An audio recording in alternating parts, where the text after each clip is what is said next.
guys! Welcome back again to my channel. So, sa mga subscriber ko na nagfa-follow because of the job opportunity dito sa Dubai. So now, I know medyo matagal na akong hindi naka-upload ng video. So, sorry for that kasi medyo na busy. So alam niyo, I'm working from home. So, last month, pumunta ako ng Bali, obviously, para mag-work remotely. So now I'm back in Dubai. I have time to take videos as well. Pero guys, if you're really interested na pumunta dito, I think this month is the best month. You know why? Kasi um, September, October, November, and especially December, sobrang dami ng hiring, guys. So I have may mga friends akong nagwo-work sa hospitality. May mga friends akong nagwo-work sa F&B as well. So the market is very good, especially pa-close na din yung year, right? So madami na ding mga company nagka-hire ngayon dito, especially locally available candidates. So I think it's a good time na pumunta dito sa Dubai ngayon if you're looking for a job. And aside from that, winter na guys, okay? So, pag winter na, madaming mga hotel, madaming mga restaurant, madaming mga activities, entertainment na nag-o-open sa mga outdoor na mga services. Alam mo yun? So, madami ng hiring talaga, as I say. So, based on the current market, kahit kami ngayon, sobrang busy namin. Though, nasa IT recruitment pa din ako, but still, there's a lot of clients na naghahanap pa din ng mga tao locally available and even outside the country. Yeah? So, my video ngayon is, and also that, guys, sorry. So, the reason why it's also perfect na pumunta ngayon sa Dubai kasi magra-Ramadan na on Feb. So, as much as possible, before Ramadan or after Ramadan, dun yung mga masyadong peak season na madaming mga company nag-hire bago mag-break. But I would suggest na, let's say, kung pupunta ka dito ng Feb or end first week or second week of March, medyo down ang hiring season during that time, especially pag Ramadan. Kasi alam niyo na, like madaming mga naka-leave or madaming mga wala sa office, di masyadong malakas ang business kasi nga medyo off-season ang Ramadan. But, it should not be a hindrance for you. Kung balak niyo pumuntang February, still is much better. Try to build your own pipeline na lang if the hiring is not really on the high season. And after Ramadan naman, back to business. So, technically speaking, madami na namang hiring. Okay? So, yeah. So, just plan accordingly, okay? But ang main video ko ngayon, guys, is I wanna answer the questions ng mga sinisend, no, it's not a question. So, mga comments niyo, guys. So, I would really love to give you reply sa mga comments niyo, okay? But thank you so much for the support and thank you so much sa pag-review ng mga videos ko, for watching my videos, especially sa mga interested, okay? And always remember, guys, na all the details na sinishare ko sa iyo, it's just I want to share you information, especially sa mga nagbabalak pumunta dito sa Dubai. Not just Dubai, okay? UAE in general, regardless if Dubai ka or Abu Dhabi. Okay, so let's go for Yunji Ryzen. Sabi niya, pwede po ba mag 6 months experience sa IT? Yes, obviously. So, pag may experience ka, which is very much better, if wala, may mga company din namang willing mag-accept kahit wala kang experience, okay? But of course, the salary will matter if what's the seniority that you have, okay? So, if my 6 months ka na experience, Yunji, which is very good kasi may experience ka. Thank you for that comment. And next, we have Fidelis. Hi, Fidelis. Shout out sa'yo. Sabi mo, paano po maka-apply sa Dubai? Okay, Fidelis, meron akong second video na pinost ko din dito sa page ko. I mean, dito sa YouTube channel ko. That's the list of website na pwede kang mag-apply. All of those websites are free. So, mag-register ka lang, upload mo yung CV mo, and do a proper search, okay? So, nandun lahat ng mga hiring process, mga hiring companies. So, pagtiyagaan mo lahat ng mga website na sinabi ko. It's very helpful, guys. Totoo lang. Kasi kami sa recruitment, yun yung mga website na ginagamit namin nag-hire ng tao. Okay? Good luck to you, Fidelis.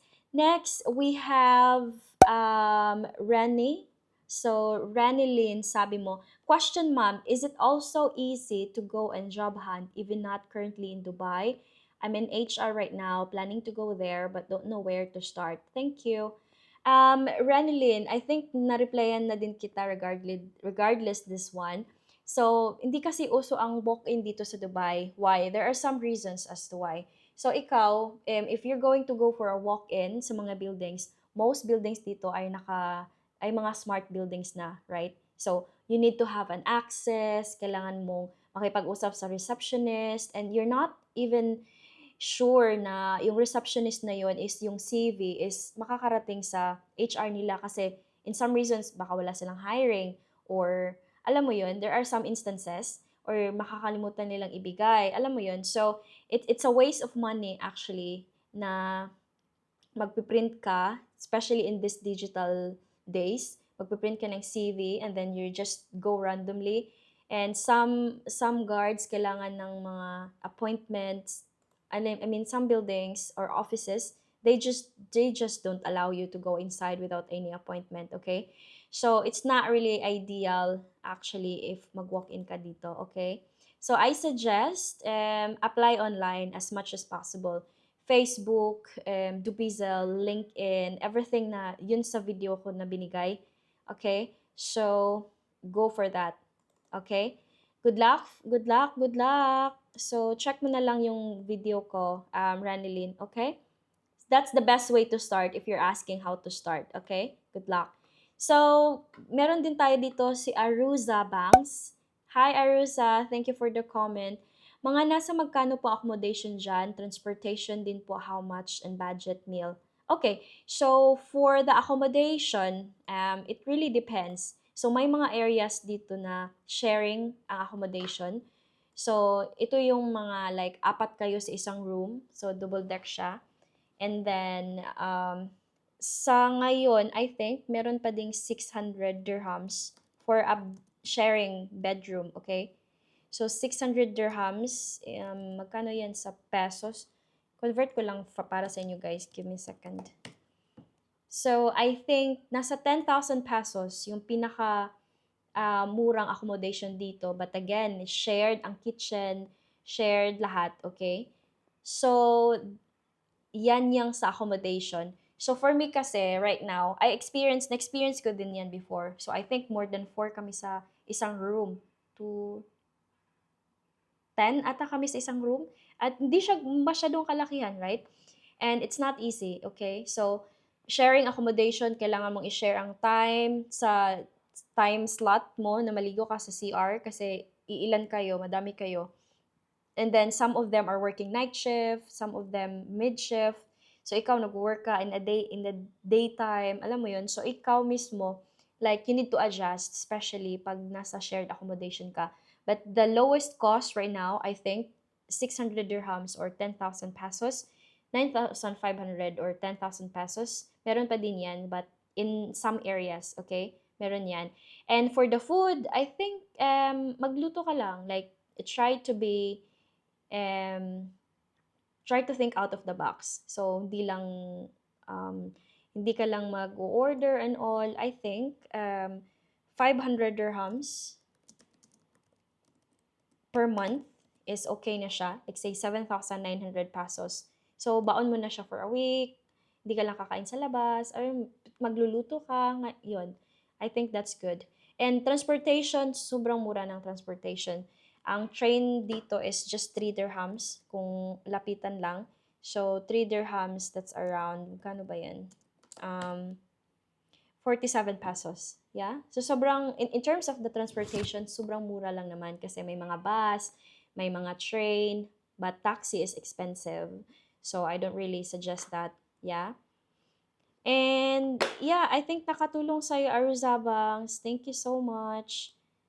Next, we have, ito, Evangeline. Sabi ni Evangeline, Tagalog na lang kasi, Pilipino ka naman, di ka Amerikano. Okay, ha? I'm so sorry, Evangeline. Kaya nga, so that's why, minsan nag-i-English ako, minsan nagtatagalog. And yeah, some of my videos are English. Kasi nga, Evangeline, nahirapan din ako magtagalog because I'm from Cebu. So, obviously, Tagalog, Bisaya me, okay? So, kung akong ginaisip, kung magbisaya ako, there are some people na Tagalog na hindi naman nakakaintindi ng Bisaya. So, as much as possible, I want to give information to everyone. I don't want to think about the language as a hindrance for me to give information to my sa mga kababayan, okay? That's the reason why I'm speaking English. But if you don't like it, pwede naman akong magbisaya. It's just that some people hindi sila makakaintindi. You know what? So don't try to bash me with my Bisaya, with my Tagalog, guys. I hope you can understand. Gusto ko lang naman makatulong sa inyo. So if you don't mind, yeah, it's fine. But thanks for the notice, Evangeline. I really appreciate that. So, moving forward, meron din tayo ditong Bartolome Villarreal. Sabi niya, mahigpit po ba sa medical? 18 years ago na gumaling ni yung scars ko sa lungs. Not really that strict, Bartolome. So, dito, pag nagpa-process na yung visit visa mo, I mean, from visit visa to residence visa or employment visa, just the basic medical test. Yeah, kung like blood test, x-ray, but not into the deeper, like, do you have history for this and that?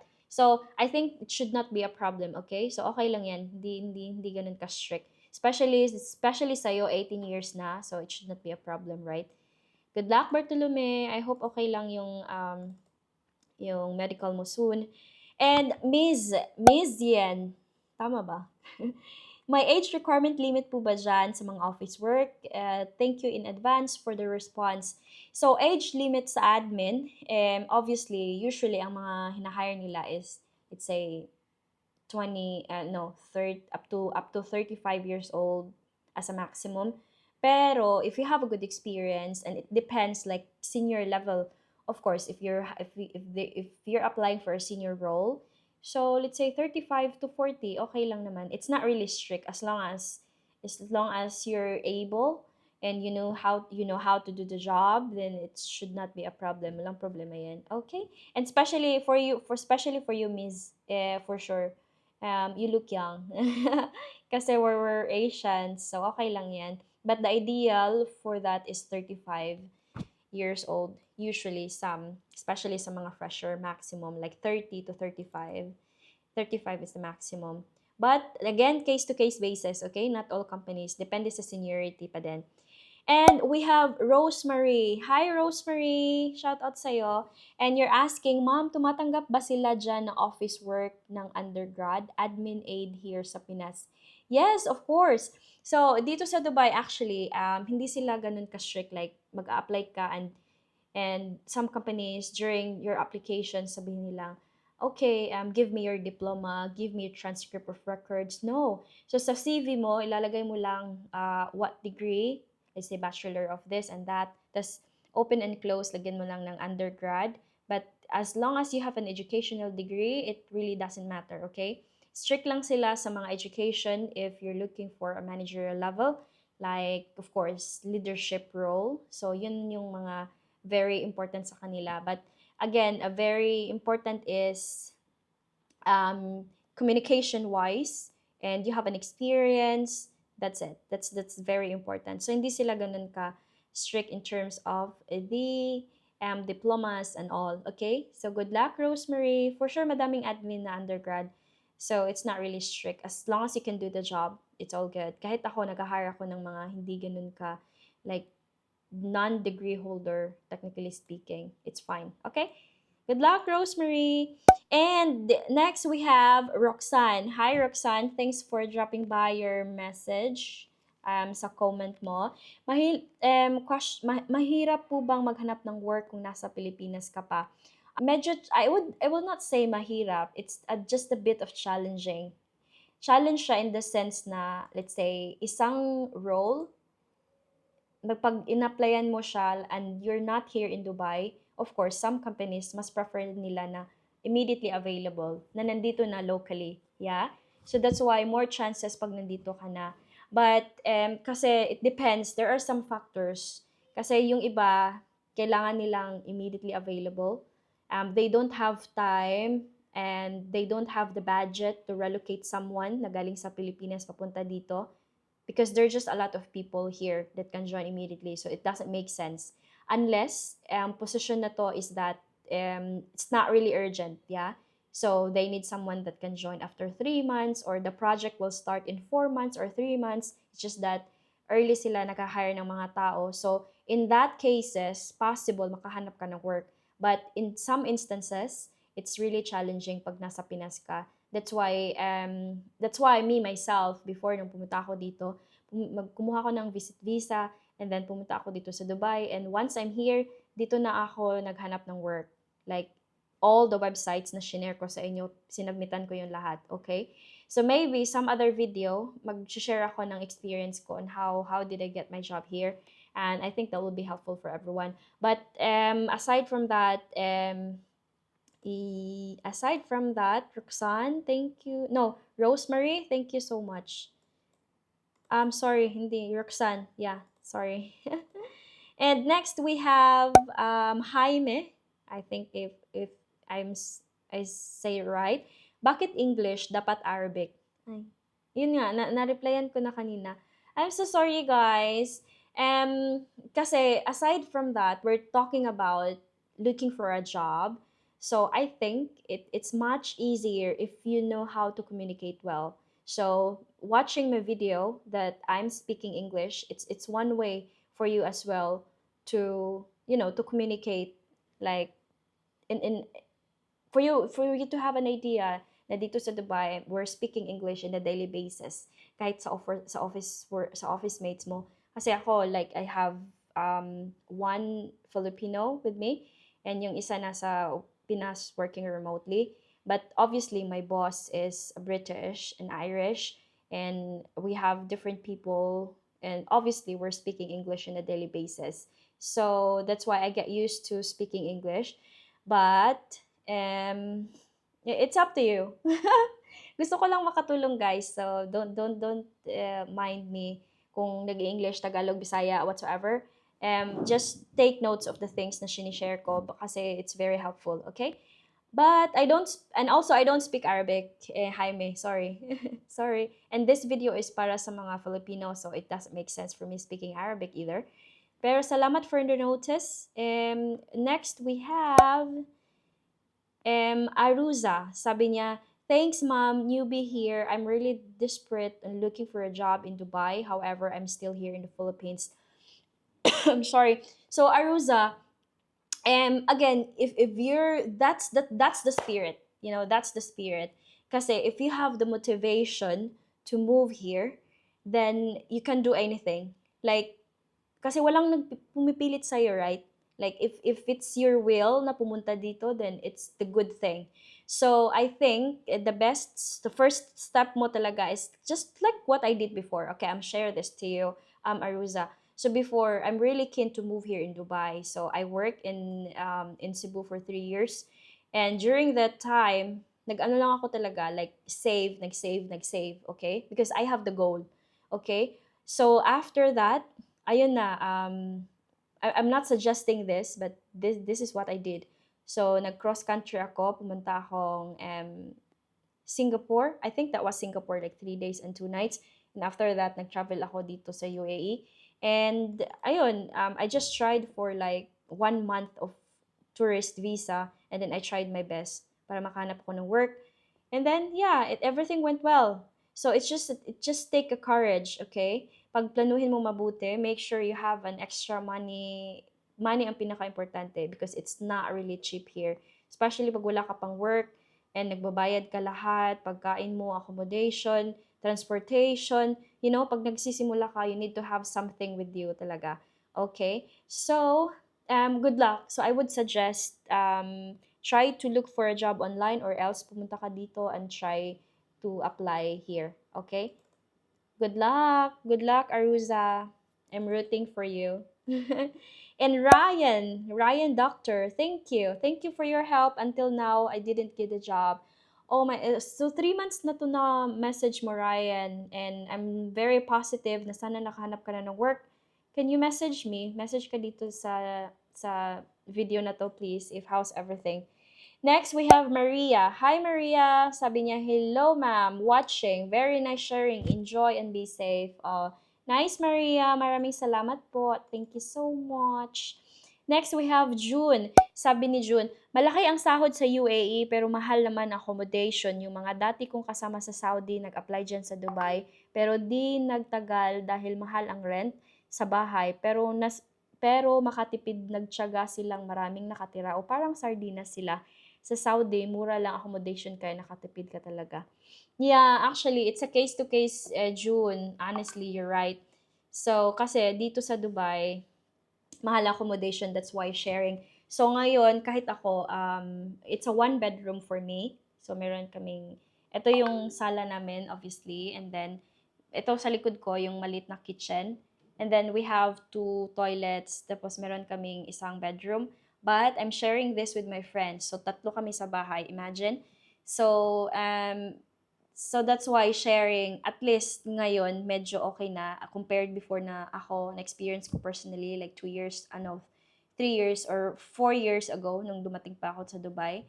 10 kami sa isang room. So parang same as what you're saying, na sardinas, it's not easy. So, but my aim that time is, I don't wanna settle for this. So sabi ko, pag makahanap ako ng bagong job, makahanap ako ng mas better na salary, I will make sure na maghahanap ako ng mas better na accommodation. Yes, there are pros and cons for that. Like, mostly, sa salary ko is ngayon napupunta sa accommodation. But I feel so comfortable. Ko talaga ang pina-priority ko for now, okay? So, yes, I totally agree. But, it's a matter of time, June. There's always a time for everything. So, tiis-tiis talaga, especially nag-work tayo abroad. But thank you so much and I appreciate for sharing that. Next, we have Jane. Sabi ni Jane, nako, ang liit ng sahod sa Dubai. Anong malaki? Hindi totoo yan. Secretary and admin sa Dubai, 2,500 and 3,000 lang. Nasa 45,000 pesos to 50. Yes, correct, Jane. So, kahit ako, nung dumating ako dito sa Dubai, my salary is just 3,000 dirhams. And that was 2019. Plus yung, imagine, if your salary is 3,000 dirhams, which is you're saying about 50,000, plus may pagkain ka pa, bahay ka pa, pagpapadala ka pa sa Pinas, it's not really easy. So, this is real, honestly.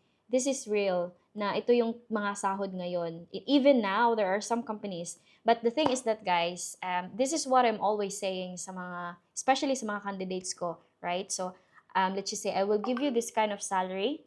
I-invite ka sa client namin for interview. But just please try to stick on this kind of salary. Let's just say, this is my worth, this is my salary. If you leave it or not. Parang ganun siya. But I'm not saying be brag and all of this kasi, but if you know your worth, then of course you will not going to accept this kind of salary. Kasi, but I know, madaming taong naghahanap ng work dito sa Dubai and chances are, like, tatanggapin na lang nila whatever in the market. No, sometimes we need to say no as well. I'll give you some example for that, Jane. So, I'm not into the receptionist role. So, usually dito talaga ako sa recruitment since dumating ako. Now, just this example, this scenario is just few months back. So, may nag-reach out sa akin and they want to offer me like a senior role. But currently, I'm working already in leadership. It is in managerial level. But they offer me a senior one. And it's a very big IT company dito sa Dubai din. But I told them, this is my salary expectation. Sabi nila, this is only the salary that we can provide. So, sabi ko, unfortunately, this is my expectation. So, if we're not able to meet, if hindi nyo kayang ibigay, then I don't think so if that's worth for me. Okay? So, I declined the offer. So, simple as that. Yeah? So, kasi napapansin ko din sa mga Filipino, sometimes we need to say no to not accepting this kind of salary. Kasi parang na-generalize na din siya, honestly. Like say, if same tayong dalawa, like we have the same, let's say 5 years of experience, and they will offer you 2,500, and you will accept it. And the next time na may mag-apply ng mga Filipino, they think that your worth is the same with the person na umaccept ng salary. You know what I mean? And also, that's also the main reason na kailangan natin i-improve and enhance additional skills para makahanap tayo ng mas better na salary, okay? So, but thanks Jane. Yeah, it's real guys. Totoo siya. So, pupunta kayo, but if ever pupunta kayo ng Dubai, then this. Hi guys, sorry. Full ang memory ko. Um, so saan na ba tayo? Yeah, Jane. So, thank you so much for the notice for that. But honestly, yeah, she's right. So, ganito talaga ang mga range dito sa Dubai. But then, try to discuss, try to negotiate then if ever someone ay mag-offer ng this kind of salary. But, I think nag-post din ako ng video related to 100,000 salary, okay? But for me, the point of that video is not just bragging na, alam mo yun, parang just to catch attention para manood ng video ko.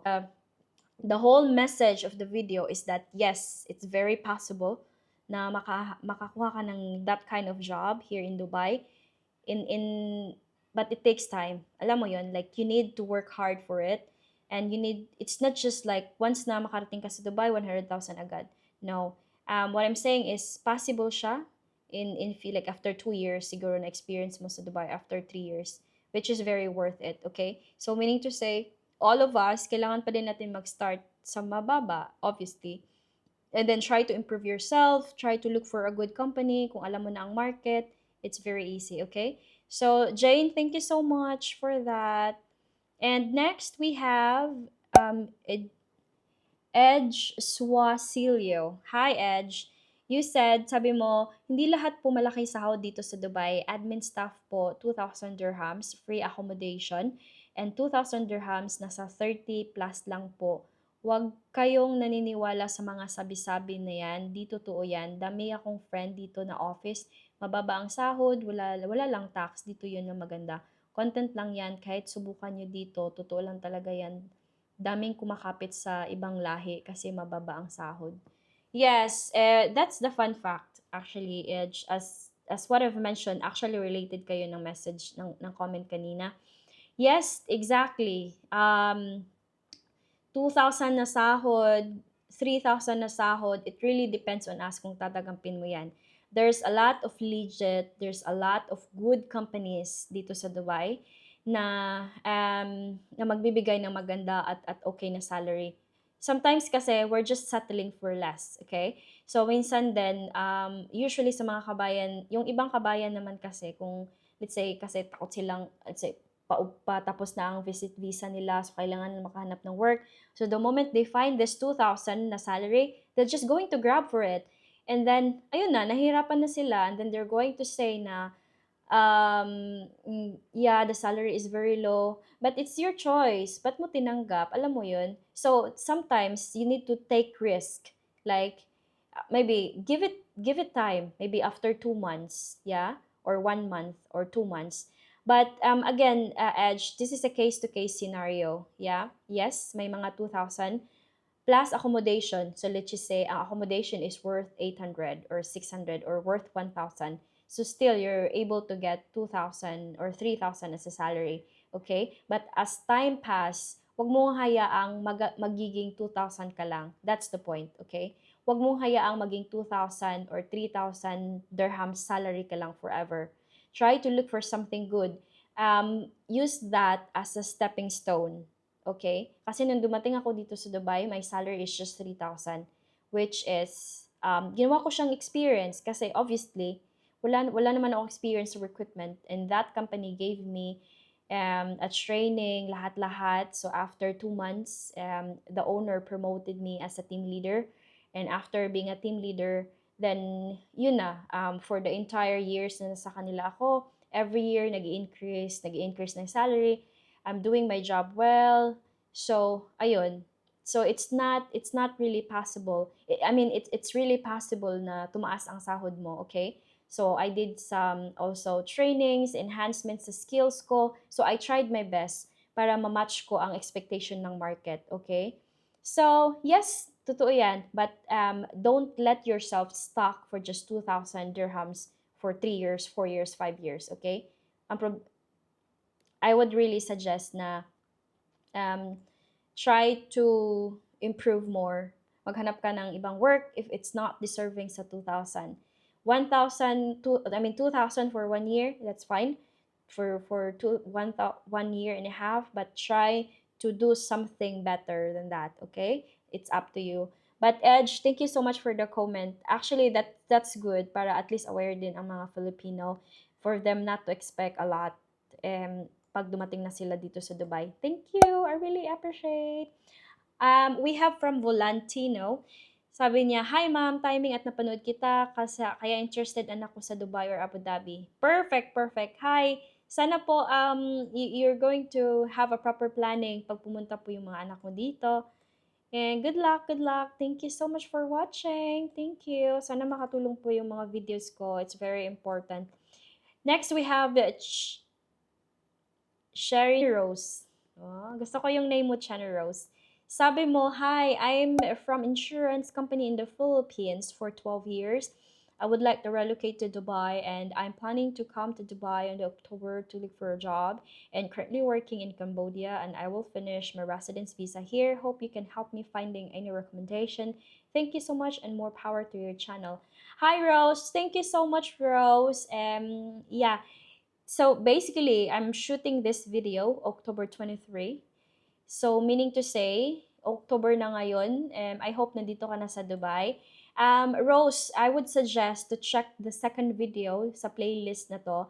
And I've mentioned mga top websites na pwede mong applyan dito sa Dubai. It's very helpful. Number one is LinkedIn. Make sure na updated yung LinkedIn profile mo because most of the people, ito yung pinaka number one na platform sa UAE. And for us as well in the recruitment, ito yung ginagamit ko everyday basis. And of course, big companies as well. Yeah, so please use LinkedIn wisely. Okay? And good luck, good luck, good luck sa'yo.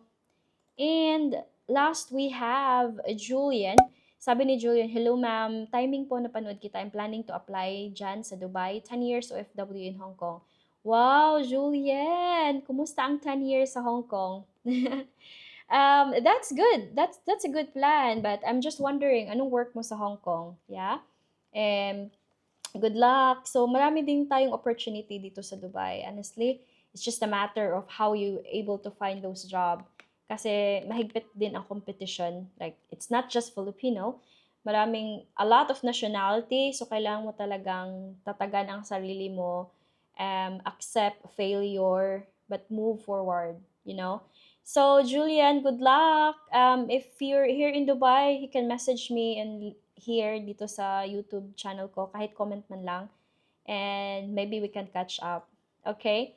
Alright, guys, I think yun na lahat yung mga nag-comment all throughout sa mga videos ko. Not just for the first video, but nag-summarize ako sa lahat ng mga comments nyo guys.